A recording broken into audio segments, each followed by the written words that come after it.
বাংলাদেশ জাতীয় দল বিএনপি আমাদের ঠাকুরগাঁ প্রাণপ্রিয় মানুষ, জনমানুষের নেতা, যিনি দীর্ঘ আন্দোলন সংগ্রামের মাধ্যমে বিএনপির মহাসচিব হয়েছেন, সেই মির্জা ফখরুল ইসলাম আলমগীর সাহেবকে বিএনপি নমিনেশন দিয়েছেন।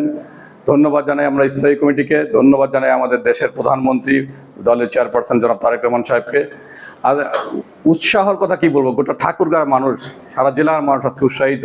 দলমত নির্বিশেষে সকলে যে প্রত্যাশায় ছিল যে আমাদের প্রিয় মানুষ, আমাদের প্রিয় নেতা এই দেশের প্রেসিডেন্টের দায়িত্ব নেবে, দল সেই জায়গাটা পূরণ করেছে।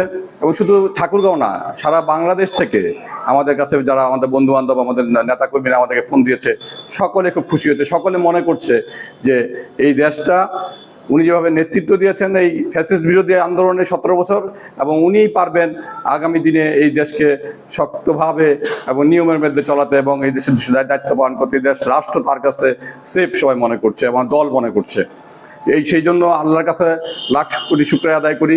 আল্লাহ ওনাকে সেই জায়গায় দায়িত্ব দিয়েছেন এবং আমরা বিশ্বাস করি যে ওনার যে নিপীড়িত যে কষ্ট করেছেন উনি, এবং ওনার যে চিন্তা চেতনা, ওনার যে আদর্শ, সেই আদর্শ দিয়ে নতুন বাংলাদেশকে যে স্বপ্ন আমরা দেখছি সেই বাংলাদেশ উনি বাস্তবায়ন করবেন। আর আপনি যেটা বলেছেন এখানে কে নির্বাচন করবে, দলের সিদ্ধান্ত। আসলেও নির্বাচনের বিষয়টা স্থায়ী কমিটি মিটিংয়ে সিদ্ধান্ত হয়। স্থায়ী কমিটি যাকে দিবে, দল যাকে নমিনেশন দিবে, আমরা তার নির্বাচন করব। বলেছেন আজকে সারা বাংলাদেশের মানুষ জানতে পেরেছে যে মির্জা ফখরুল ইসলাম আলমগীর সাহেব বাংলাদেশের 23তম রাষ্ট্রপতি হতে যাচ্ছেন, হয়ে গেছেন, শুধু শপথটুকু তার বাকি। মির্জা ফখরুল ইসলাম আলমগীর তার দীর্ঘ রাজনৈতিক জীবনে অনেক চড়াই উতরাই পার হয়ে আজকে এই জায়গায় গিয়েছেন। আমি তাকে খুব কাছ থেকে দেখেছি, অনেকগুলো বছর তার সাথে আমি থেকেছি। আমি বিশ্বাস করি মির্জা ফখরুল ইসলাম সাহেবের এটা প্রাপ্তি ছিল, স্বয়ং আল্লাহ তাআলা তাকে তার এই প্রাপ্তির জায়গায় বসিয়েছেন। মির্জা ফখরুল ইসলাম আলমগীর সাহেব এমন একজন মানুষ যিনি দল মত নির্বিশেষে সকল স্তরের মানুষের জন্য সবসময়ের জন্য কাজ করতেন, এখনও করবেন, ভবিষ্যতেও করবেন। বাংলাদেশের 23তম রাষ্ট্রপতি হিসাবে সারা বাংলাদেশের মানুষ আজ খুশি।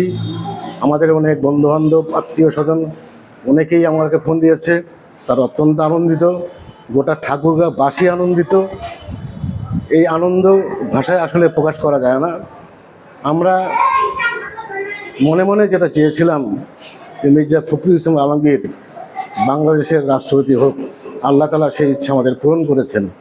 এবং আমি বিশ্বাস করি মির্জা ফখরুল ইসলাম আলমগীর রাষ্ট্রপতি হিসাবে বাংলাদেশকে সামনে আরও অনেক দূর এগিয়ে নিয়ে যেতে পারবে, এই যোগ্যতা উনি রাখেন। আলহামদুলিল্লাহ, আমরা অনেক উচ্ছ্বসিত, আমরা খুশি। আমরা ঠাকুরগাঁওবাসী আমাদের এই মাটিতে প্রথম একজন রাষ্ট্রপতি পাচ্ছি ইনশাআল্লাহ। আমাদের মাননীয় জাতীয়তাবাদী দল বিএনপি মাননীয় চেয়ারম্যান এবং আমাদের মাননীয় প্রধানমন্ত্রী জনাব তারেক রহমান সহ বিএনপির সিনিয়র নেতৃবৃন্দ এবং সকল পর্যায়ের নেতৃবৃন্দকে অশেষ ধন্যবাদ এবং কৃতজ্ঞতা যে আমাদের মাননীয় স্যার জনাব মির্জা ফখরুল ইসলাম আলমগীর স্যারকে রাষ্ট্রপতি হিসাবে মনোনয়ন দেয়।